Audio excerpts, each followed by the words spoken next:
Get in here, get in here. Things are already getting heated since Diddy got off on those RICO charges, y'all, because word on the street is his people are already going around to torture the witnesses who took the stand. Allie Carter never officially took the stand, but at some point she was in witness protection in preparation to their stand, and baby, that's already enough for them to come after her and her entire family.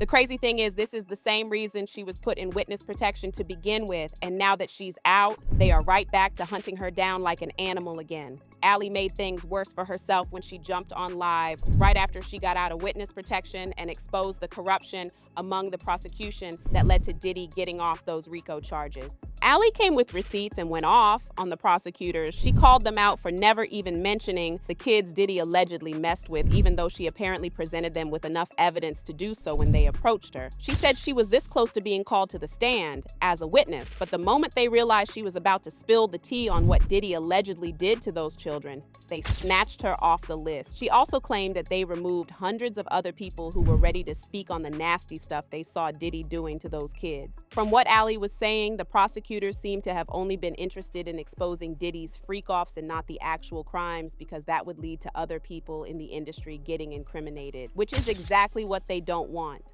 because their target right is Diddy. There was 100 witnesses on the case, and I don't know if they even got through all of those witnesses, but Maureen Comey is the prosecutor of this case, on this case in New York City, and she never asked about the children. And you know, there's so many people who wanted me to be a witness on this trial, and I want to explain jurisdiction. Allie did not hold back. She dragged Lil Boozy and Funk Flex for telling people to stop talking about Diddy because he has kids who love him. Where was that energy when he was messing with other people's kids? Allie said she was only 15 when Diddy allegedly SA'd her at his mansion in LA at the unripe age of 15. And let's not forget, Cassie was just 19 when he started grooming her. They were basically kids, but nobody cared when they were hurting. Now all of a sudden, people want to play therapist and protect Diddy's grown kids' mental health. Files. They keep calling Sean Combs' children, his twin daughter and his other daughter, You with me still? Yes? Okay. They keep calling them kids. The twins and the daughters kids. They don't need to be in the case because they're kids. Cassie Ventura was not called a child. Everybody tore that woman apart because they saw a pregnant grown woman sitting on that trial telling her story that everybody covered up as she was 19 years old. People are addressing Sean Combs' kids as kids, but they won't address Cassie as a kid when this happened to her. Do you understand what I'm saying? I was 15 years old when I had dealings with Sean Combs. She was 19.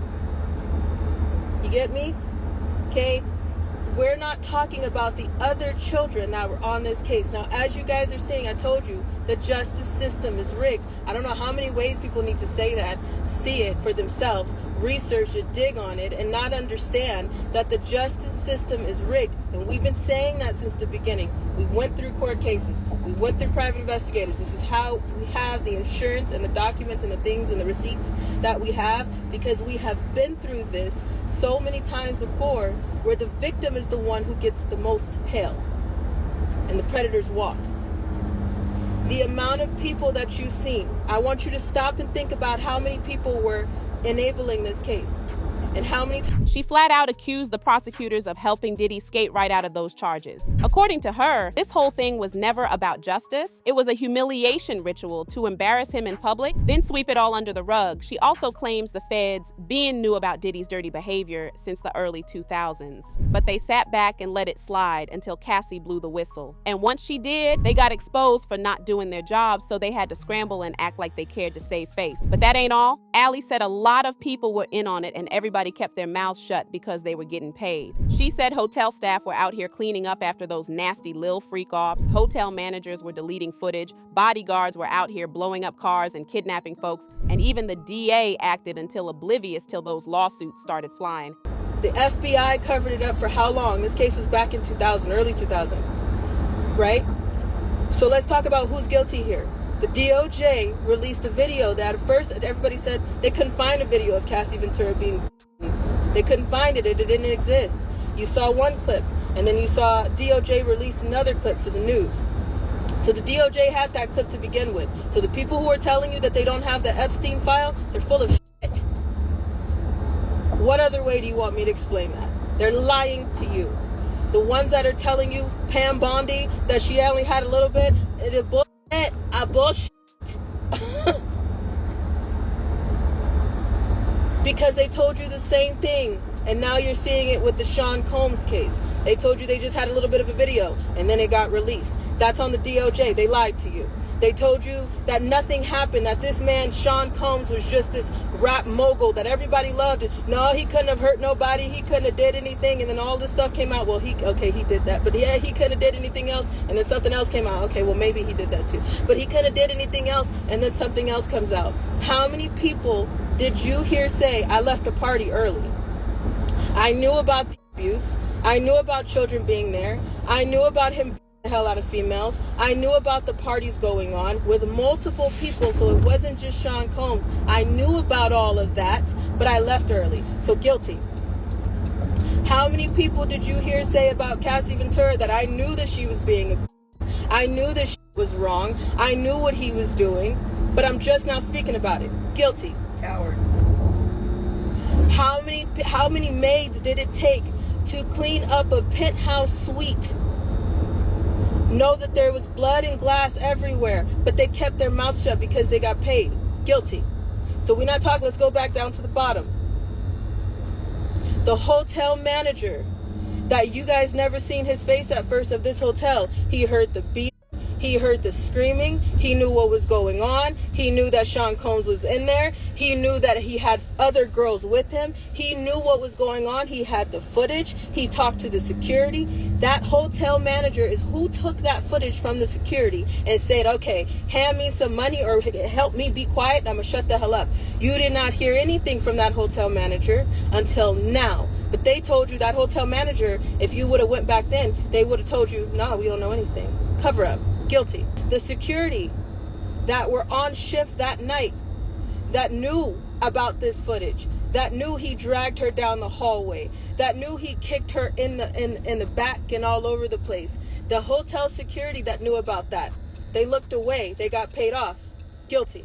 How many ways now the FBI that have had all of this information for a really long time looked away from it as well?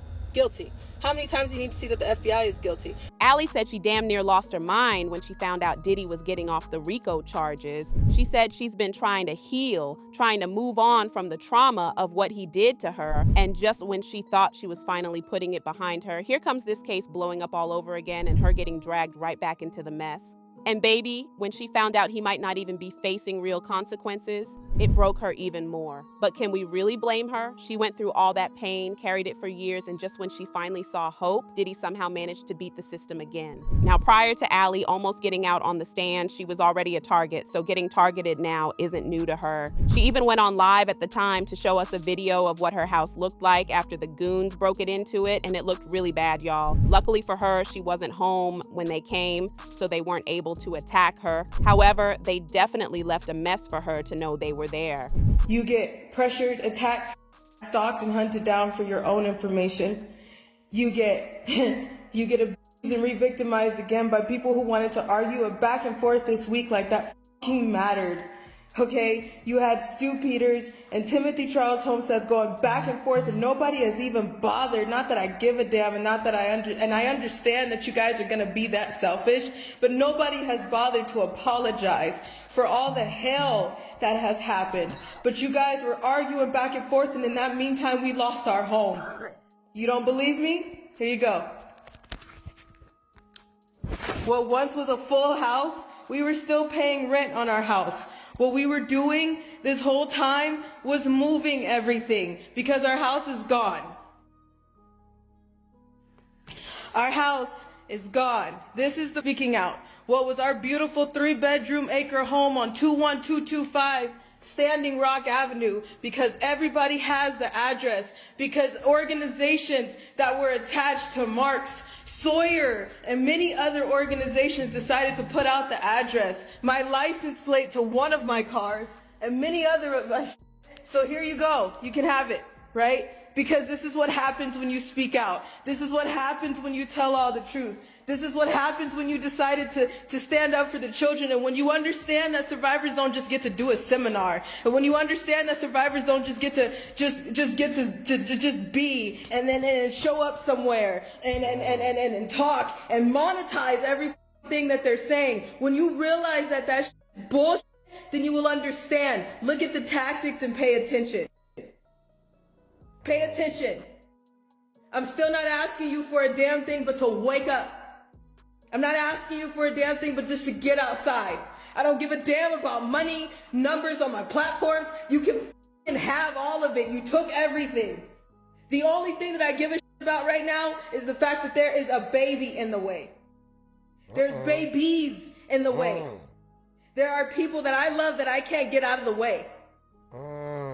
What am I supposed to do when the people in the authority that you're supposed to go to, you can't go to them? But it isn't just Allie who was and still is scared for her life. When Diddy got off those RICO charges, he was denied bail, and the judge's reason was the fact that Diddy was a threat to the safety of the witnesses. Even the judge knew that those witnesses were not safe as long as Diddy was out and free, and it was their responsibility to make sure he didn't have the freedom to do anything. In fact, immediately news broke about his verdict. Cassie started panicking, and she begged the judge through her lawyer not to let Diddy out on bail because she was afraid that he would spin the block on her and the other witnesses who took the stand and make them pay. In a letter to the judge, her lawyer said, "We write as counsel for Cassandra Ventura to respectfully request that the court deny Mr. Combs to be released pending his sentencing on his 2 convictions. Ms. Ventura believes that Mr. Combs is likely to pose a danger to the victims who testified in this case, including herself as well as to the community." Luckily for her, the judge was also on the page and denied the bail, claiming that Diddy is a threat to the witnesses who took the stand, and even the ones who may have not gotten on the stand but have information on him that he doesn't want them having. It's a mess, y'all. Allie's life is clearly in danger, but as usual, the police are not going to do anything about it until it's too late, even though she's made it clear that she's scared. As usual, people had their own thoughts, like this person who said, "I feel so bad for her. Her childhood was robbed from her. They stole her innocence. They tormented her and tortured her. Now she's a grown woman and still can't live in peace. I respect her bravery in speaking out for the children. God will protect her because she's doing the right thing, and she's gone through such horrific experiences. Her real parents need to be held accountable for everything that has happened to her. God bless you, Allie. May God protect you and your adopted family." Another person said maybe they had no intention on letting Allie testify. They just wanted to get access to any evidence she may have had in her possession. But now I want to know your thoughts. What do you think of Allie exposing Diddy's criminal enterprise? And do y'all believe they're really trying to unalive her? Let me know your thoughts in the comment section below, and don't forget to click here to watch this other messy video.